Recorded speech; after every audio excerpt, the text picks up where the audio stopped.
You're listening to the No Gray Areas podcast with Patrick McCullough. Today's guest is Katherine Haley, consultant and founder of Oak Rose Group.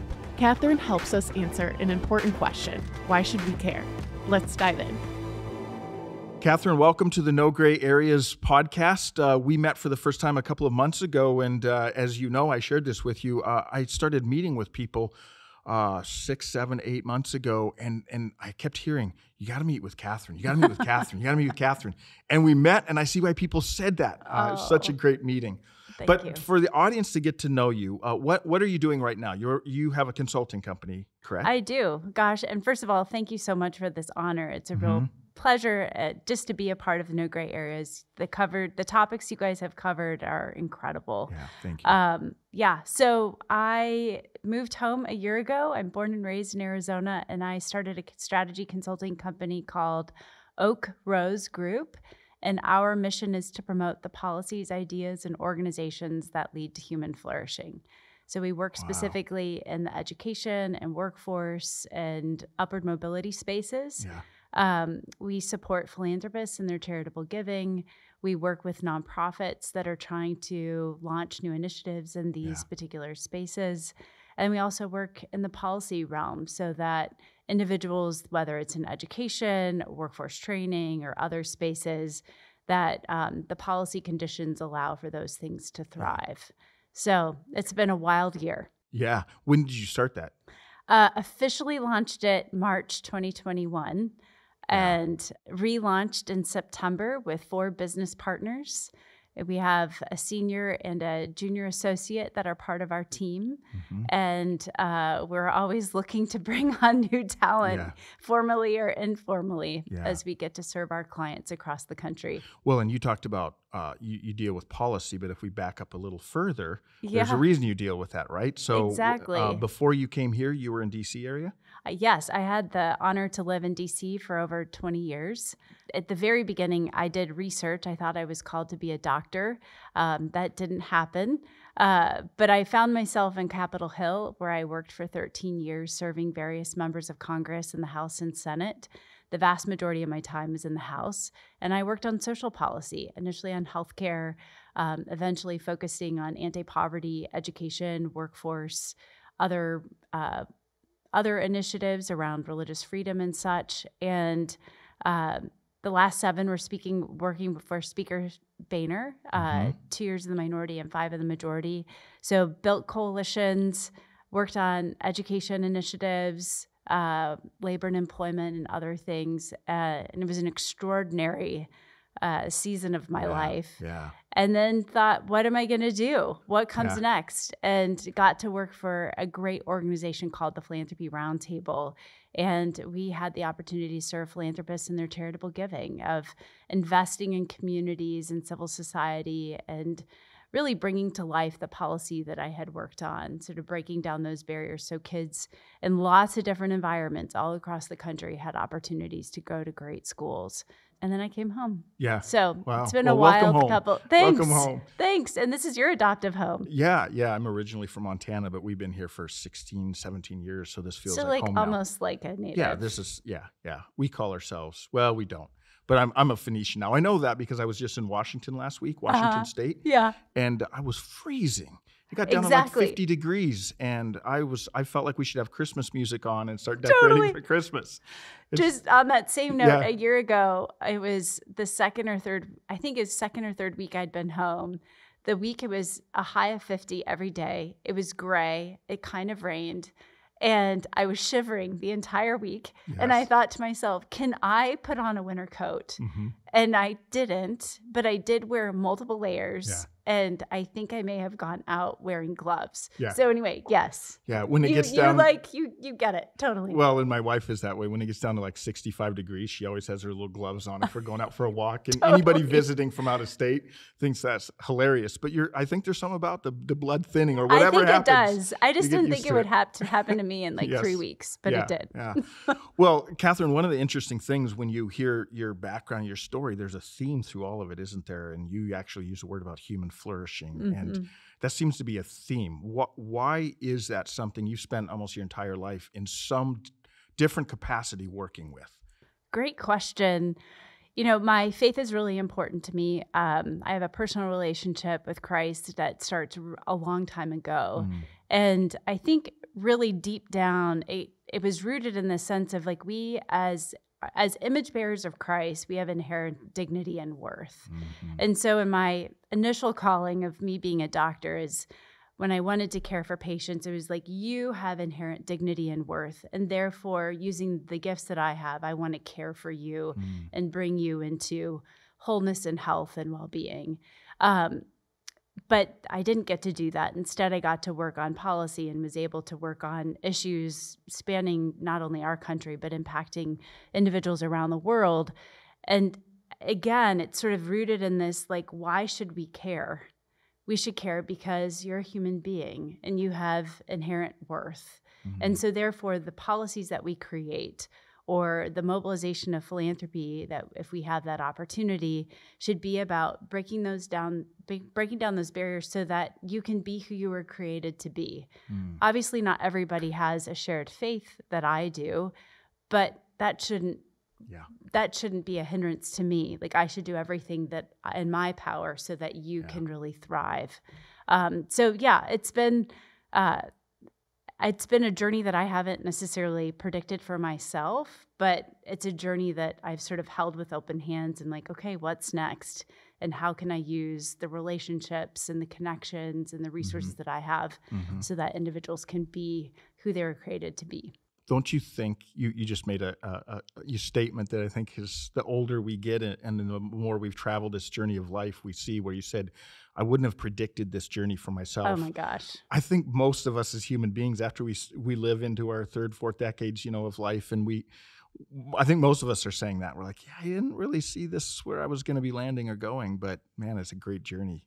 It is, one year while I was on the Hill, I had a number of friends that were losing their jobs either because, working in politics, your job is never guaranteed. You don't know when your boss is going to retire, and you don't know if they're going to be reelected or if they're just going to resign one day. So I was meeting with individuals who I had great regard and was like, tell me about your life journey. And all of them, the thing that was so interesting for them is that they had a nonlinear career. Their life was just sort of like a family circus cartoon where they just sort of went here and they went over here and they went up and down and around. But through it, there was this theme, but they would have never predicted. So when I look to them, those individuals that I had the conversations with, I'm like, oh, right. Like, I need to be open to that because who knows where God will take us tomorrow, right? And that's part of the thrill and adventure of this journey, right? 100%. The journey of life, even if someone isn't a person of faith, but as people of faith, followers of Jesus, it's the part of the adventure following Jesus too, of just saying yes to him today and not knowing where that's going to lead 100%. Next month. Well, I want to come back to some of the things that you said, but before we do, I want to admit something to you that's going to make you so happy. Okay. This year during March Madness, I made my picks, and it was the first time in my life. You know who I picked to win the national championship? Duke. Thank you. Yes. Thank you. I mean, depressing for the Final Four, but yes. Anyway. Well, the first time we met, I found out you were a huge Duke fan because you went there. I did. You experienced that. You would go to the games. And, I did. And I admitted to you that I was almost an anti-Duke fan because I was a Carolina fan. I had an annoying friend who was a Duke fan. But you and my brother-in-law. Yes, so you deal with that all the time. Yeah.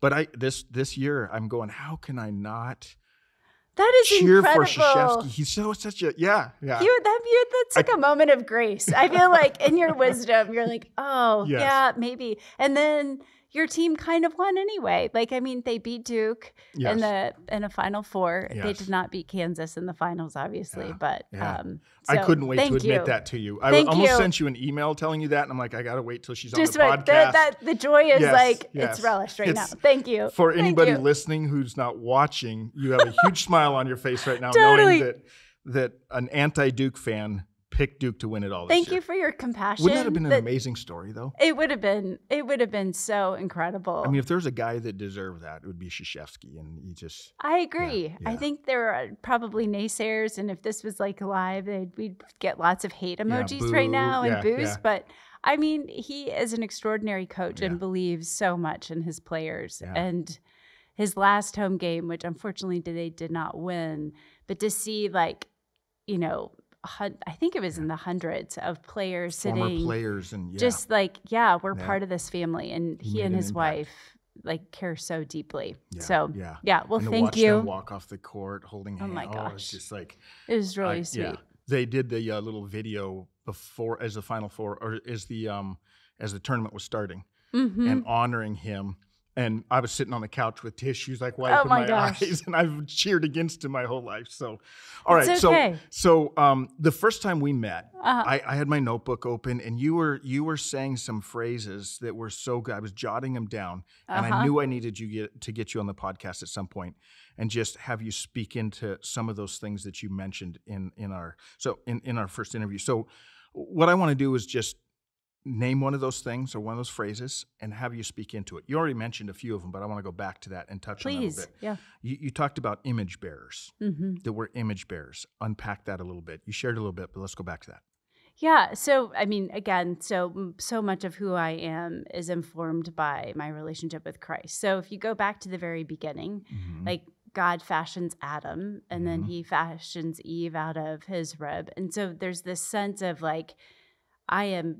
we are created in his image, and which, as I said earlier, means that there's inherent dignity and worth. Yes. If there's something in our DNA that is wow. And nothing else. When we read the early part of that narrative, exactly. Nothing else is created in his image. It just shows, I love the phrase you're using, the inherent dignity of humanity, because we're created in the image of God. We will never lay our eyes on another human that doesn't have that inherent dignity, because they are created in the image of God. That's what you're saying. Exactly. And so obviously individuals live their lives in different ways, but still we have that mark on who we are. And so as a result of that, friends and family sometimes are you're too diplomatic at times. But I think it's out of respect of, we might differ, we might have different backgrounds, we might have different life experiences, but you are still a human being, and you still then, therefore, have dignity and worth, and I need to respect that. And if I don't, well, shame on me, because then I'm not living into who God's called me to be. Yeah. So, well, and I didn't miss what you said earlier, and for our listeners right now, you asked the question, why should I care? You were asking that about yourself. Right. But that's a great question. Anya, why should we care? Why should we care that there's poverty? Why should we care that there's whatever the injustice is? But what you were saying is, when you began to understand what that image bearers and the inherent dignity mean, that's the answer to that. We should care about any of those injustices simply because we're created in the image of God. Yeah, exactly. And you've lived your life then around that. You're every role that you've had, even though you didn't predict where you would be, has been around dealing with those kind of issues. Right. Yeah. Yeah. Well, in another phrase that you used, you said the equality of opportunity. What did you mean by that? Well, again, it goes back to this idea of breaking down barriers. So I'll give you an example in the context of education. Our traditional public education system is set up by your zip code and where you live geographically, and you're assigned a particular school. And for some, that means if you live in a under-resourced community, that means your school might not have lots of resources, which might mean your ability to attract great teachers or leaders, or your ability to supplemental services or after-school programming might be at risk. Well, why do kids have to go to their zone school? Why can't they go to other schools that might be better suited to them? Individuals with means, families might move to a specific community so they can have access to a school, or they might be able to supplement their child's education with tutors or send them to a private institution, et cetera. Well, why, equality of opportunity in that context is, let's get down to brass tacks and let all families have the same choices. If you're a family of means, you can certainly pay for it, but why not open those doors to those that don't have the financial means, so that they too have equality of opportunity to find the best learning environment? when we met that first time, we were talking about how traveling abroad, Mm-hmm. especially going to a third world country or developing country, will change the entire perspective you look at, right? And that's one of the things that you see with equality of opportunity. That Right. I remember the first time I took a group of students, and they really wrestled, as I did, the first time I came back, going, why did I get to be born in this country? Yeah. Why did? Because I realized the opportunities I received in life simply because I was born in this country in what we might call a middle class, probably in my family, a lower middle class, but still good school, health. Yeah. I got opportunities that many people in this world never will have because of that. And you're saying in our country or abroad, because of the inherent dignity, we should be trying to figure out how do we give equal opportunities to people. Exactly. Wow. Well, and the other, here's another example. An organization that my family and I have been involved with for a long time is called Opportunity International. I think you and I talked about it very briefly. And they provide microloans to entrepreneurs. And often these first loans are $250. They're typically paid back in 3 to 4 months. Often the repayment rate is 98%, if not near 100. Many times they're women. But it's these little teeny businesses, whether it's making tortillas or creating bags or selling yuca or potatoes or making these really interesting, intricate crafts.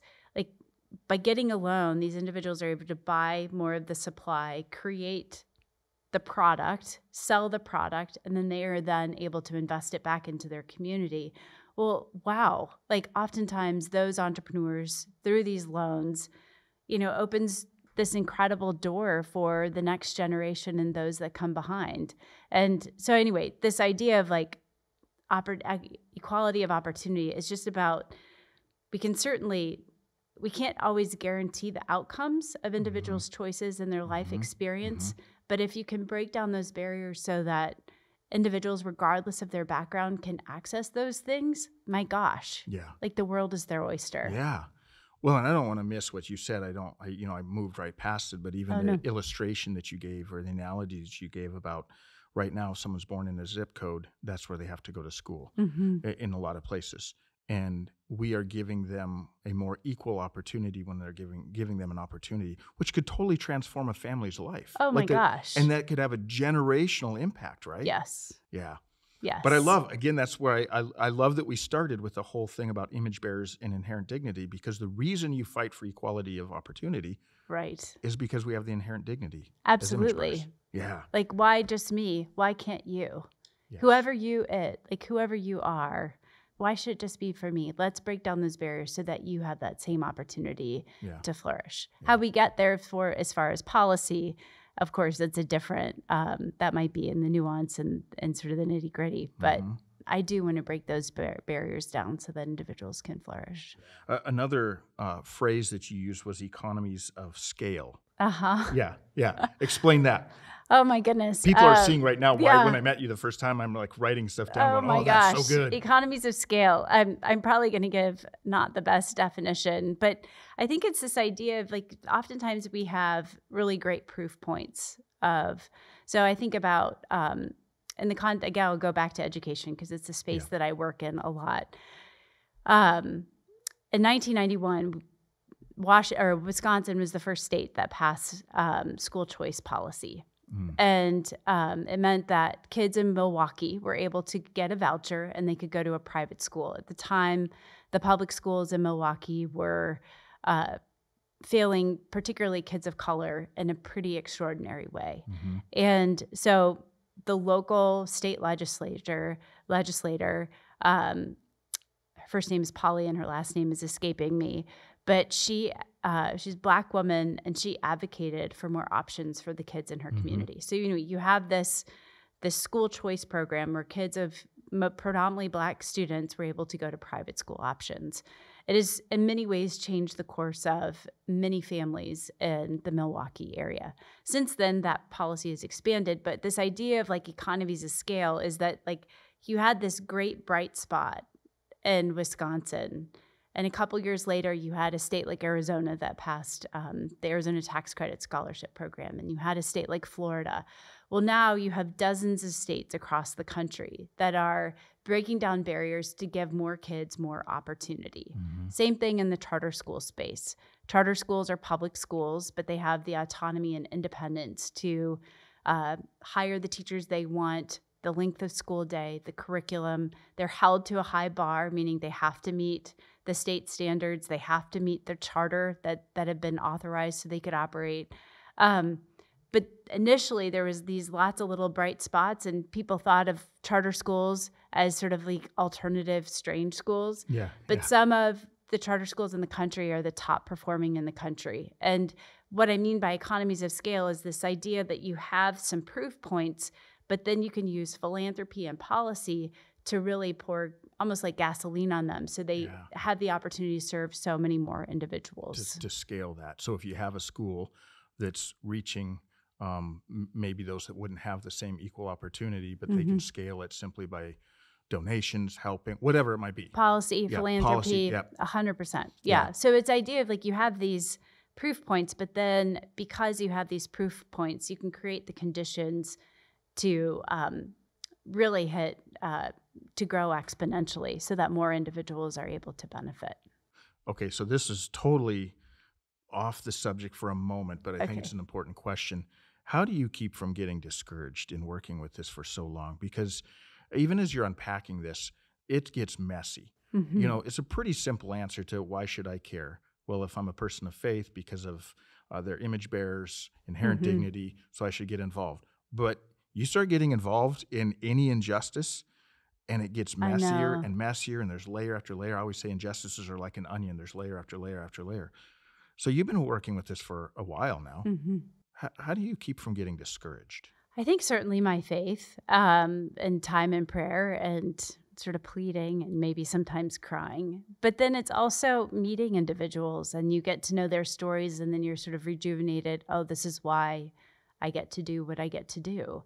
Like COVID was unbelievably, had an unbelievably disastrous impact on many kids around the country. So many kids didn't have an opportunity to go to school, which means they didn't have the social interaction. Sometimes the learning environments that they were in, they had to do it over Zoom or some other alternative, so virtual, and it wasn't the right environment for them to thrive. Many of the gains that we had made over the last nearly 20 years were erased in 2 years, and which is incredibly discouraging. But at the same time, even here in Arizona, there's a woman named Janelle Wood who is a dedicated community organizer, passionate about particularly Black students having educational opportunity. She used COVID as an opportunity to create micro schools.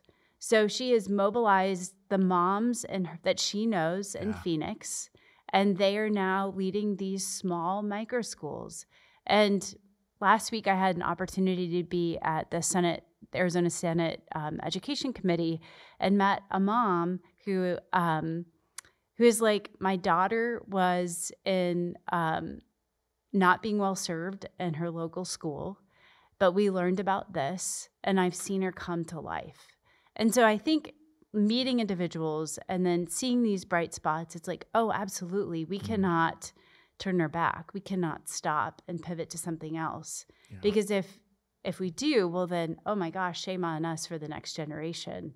But if we can redouble our efforts, well, wow, maybe we can use this moment to leverage more policy changes or more innovation so that more families have choices in the places that they send their kids to school. Do you see, as you're working with these issues, do you see that most people tend to care? Or would you say it's the other way?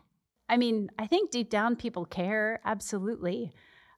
Sometimes how you get from point A to point B, individuals might differ on the sort of the issues or the goals. And they might get, my colleagues and I often talk about, and individuals that we often work with, that it's about the kid and not the system or it's about the family and not the system.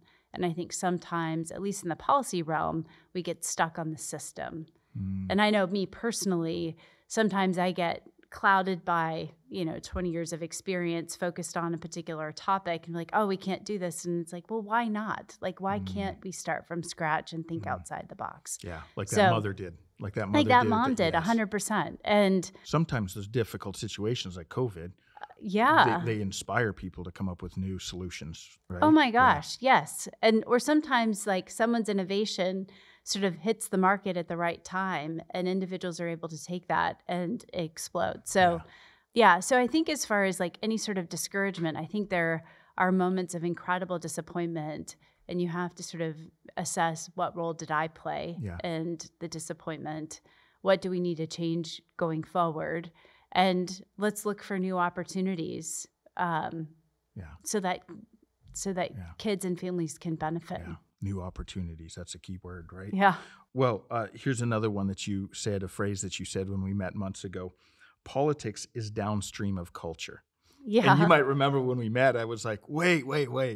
Share that, unpack that a little bit. Okay, that's good. I love that. So the quote is from Andrew Breitbart, who is like the Breitbart News, who has since passed away. But he's often credited with the coining of that phrase. But for me personally, and others, I've read various things where people sort of disagree, but I do think that what we see in politics is a reflection of culture. So the policies and the ideas that sort of infuse themselves into what individuals are debating often are informed by the people around them. Sometimes politics becomes a little upstream, throws gasoline on the culture, and then sort of your politics then show even more. But like just, I don't want to be controversial, but the issue of life. Yeah. And, I think many in the 70s when Roe v. Wade was decided, that this would just be decided and it would go away.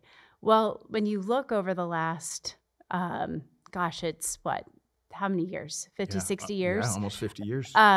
When you look at that, this idea of culture of life and, medical technology, and you have young people that recognize, oh my gosh, my mom and my dad, my parents went through such great lengths to bring me into the world, that there is this sort of like awe and wonder that the environment, even if for those that, might support abortion for like up to a certain time in a pregnancy, there's still this like, oh my gosh, this is a human being.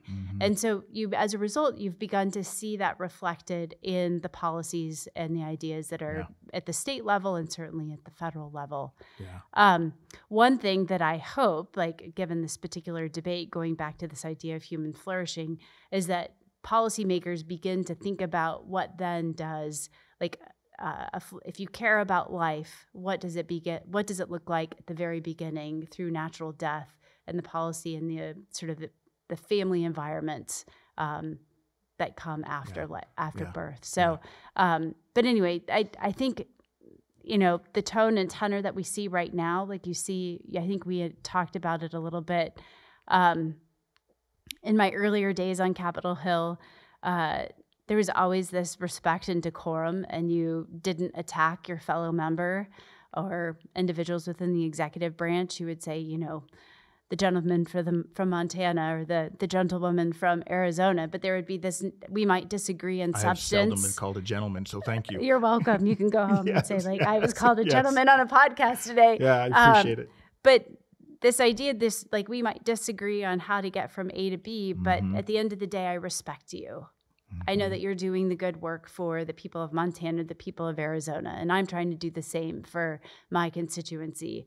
Now it's like, I'd like death to you because we're on different sides or we're from different, and it's like, it's catty, it's gross. But you're saying that's almost, that's downstream from culture. It's a reflection we see that of happening in culture. Oh my gosh, you think of social media or the anonymous quotes on news articles, and you're like, what? Yeah. Like, would you ever say these things to your mother? Yes. Yes. I mean, I hope not. Yeah.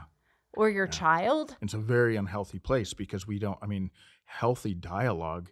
But that goes back to, again, the very first thing you were unpacking, inherent dignity. Exactly. So if I believe in your inherent dignity as a human being, we may completely disagree on this issue, but I'm still going to treat you with dignity. Exactly. And you're saying when you were first working on the Hill, you saw that a little bit more. I did. But you've seen that shift. Well, a lot now of the reason because we saw it shift in our culture. 100%. And that goes back to like institutions, I think, whether it's at our universities, within our churches, and places of worship, that, now we attack the other, whoever the other might be. It might be someone within our tribe, our faith tribe, but because they've taken a stance on X, well, now you are my enemy, even though we are both followers of Christ. And it's like, whoa. Yeah. So anyway, I do think what we're seeing in sort of this political sphere is a reflection of sort of this disease that is within our institutions and essentially within our culture. Yeah. Well, Katherine, so we have to change that. No, I'm just kidding. Yeah, we do though. We absolutely do. So, but on that note, your life is inspiring, and what you've done and how you've lived your life is inspiring. Let's say that we have some listeners that are listening and they're going, I heard the part where you said, why should we care? I agree with that, image bearers. But what do I do? Like, for you, you've spent your life, you've worked in the realms where you're having an impact. But, let's say someone has what you might call for them a typical job, where they're not doing this in their everyday job. How would you encourage them to get involved in helping to change the culture? Yeah. Well, be friends with lots of people and take time to listen to someone that doesn't share the same view of the world as you. Take time to ask the whys. But literally listen, with your heart, with both ears. Don't talk, but just unpack, where has that person come from and why do they care about the things that they do? I have many friends who we disagree on many, many things, but I absolutely adore them because of who God created them to be. We might approach a policy issue or a community issue from a different place, but they are brilliant, smart, articulate individuals. And I'm like, wow, you help make me a better person. I think similarly is, just looking at looking at Paul and James and others in Scripture, is that this sort of the Naomis and the Ruths and others is we need to reach back. Yes. So certainly I had a conversation. I was at a reunion with 13 friends of mine from college. Some of us had not seen each other in 25 years, and we got to spend a long weekend together. And all of us are the reason why we were all together was because we were all part of the same fellowship group in college. And a heart's cry for many that were there was that my children come to know the Lord and that they have a personal relationship with him. And some of them are off to college, and some of them were concerned about the future of their kids. But one of my friends said, had it not been for all of you and the impact that you had in my own faith journey, I wouldn't have the faith that I have today. And so it was just a great reminder. I personally don't have any children, so I'm not literally nurturing that next generation. But that means then that I have a responsibility of reaching back and investing in those that are coming behind, whether they're 30 years, 20 years, 10 years, or 5. I have that responsibility. So for anybody that's out there of well, what can I do? I don't work on policy. I'm not mobilizing philanthropy. I might be an accountant or a doctor or a lawyer or a painter or a gardener or a pools person or working in a pool. You have a responsibility to listen and get and sort of broaden your network and recognize people have dignity and worth, and there might be something for you to learn. And then second, just sort of that bringing in that next generation. Yeah. I love that advice. I think the danger for all of us is that we can start living in bubbles, right? I've seen it in the faith world and denominations. You start, and you never talk to anybody that believes anything different than you. And so I think we can do that all over the place. So I love that practical advice of just saying, get outside of that bubble Mm-hmm. and really listen Yeah. and treat them with dignity with that. So good. And I need to do a better job. Like I am not perfect in that area. Yeah. So I'm like saying this, and then I'm going to have to like remind myself that I need to do a better job of that. But well, and me too. I'm sitting here, you know, I'm starting to preach this too. And I'm going, me too. I mean, it's convicting a little bit to me to go, okay, when's the last time I've had a conversation with someone who believes radically different than me, but we had a good dialogue together because we respected each other. So that's great advice. So how would someone who's listening, if they wanted to know a little bit more about what you're doing, the organization that you're helping to run, how would they get a hold of you? You can go to our website. Okay. That's www.oakrosegroup.com.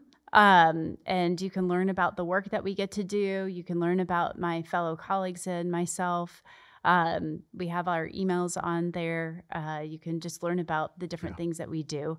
And then we're certainly also on LinkedIn. Yeah. So Oak Rose Group, we are on LinkedIn. Okay. And those would be two of the easiest ways.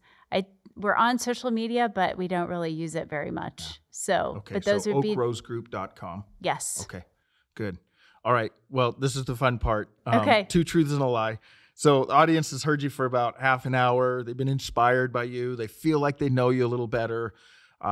We've met before, so we'll see. You give us 2 truths and a lie, which, as I often introduce, is ironic because we call this no gray areas. I'm going to ask you to lie. Fun way for us to get to know you. Absolutely. So go ahead. Okay, so the first is I have gone scuba diving with sharks. I was in the Red Sea. I think it was in 1995, and it was a hammerhead, a blacktip, gray reef sharks, and we were just sort of in the midst of this school of barracuda. It was utterly surreal. Wow. And, you know, my heart, I think, went out of my fins and then came back and then I think went somewhere else, but it was extraordinary. The second truth and a lie, 2 truths and a lie, is I've been to 25 countries around the world, a number of them in sub-Saharan Africa, Southeast Asia, Europe, certainly over here, and the Americas. And then, in fact, just 2 weeks ago, I got to go to Paris with some friends, and we sort of looked at Paris through the eyes of locals and food, flowers, and just it was great. And then the last is I've run 5 marathons and 3 200-mile relays. And with a group of people, my team that did the relays, we were called the Lemmings, which I thought was very fitting. Yeah. I didn't know. I was like, yeah, that sounds like a great name. I did not know that Lemmings, their whole like mission is like they follow this leader and they follow them usually off to the death by jumping off a cliff. Anyway, I didn't realize I thought that was a great name. And so I had to do some research. So given that, what do you think is my lie? Oh man, those you set those up pretty well. I think the middle one, the traveling, because I know when we talked, you do a lot of traveling. So is that a truth? It's my lie. Oh, no. I've been, I think, to about 32 countries, not 25. So you've been to more you set me up good with that one. I did. I was pretty sure that the first time we met, you talked about diving in the Red Sea because I'm a scuba diver as well. And I think we were kind of talking about diving. Exactly. So I remembered that one. So you actually scuba dived with sharks. I did. In the Red Sea, which I've heard from people that have dove all over the world that the Red Sea was their favorite dive. Oh my gosh. I haven't done a lot of it in the last few decades, or last probably 15 years. Yeah. But I had never seen color like that. You know, as you experience, color starts to wash out between 30 and 40 feet below the water. And we were seeing so much color in that 40 to 60 feet range. And I mean, a lot of wall diving. Yeah. So you kind of go down and then you would turn around and all you would see was blue. It just was a little surreal. My first dive was on a wall. Was it? Where did you get to go? It was off of Honduras, Roatan. Oh my gosh. And same thing. I've never been there. I was down about 70, 80 feet or whatever, but it just drops down into like you saw it, like into an abyss.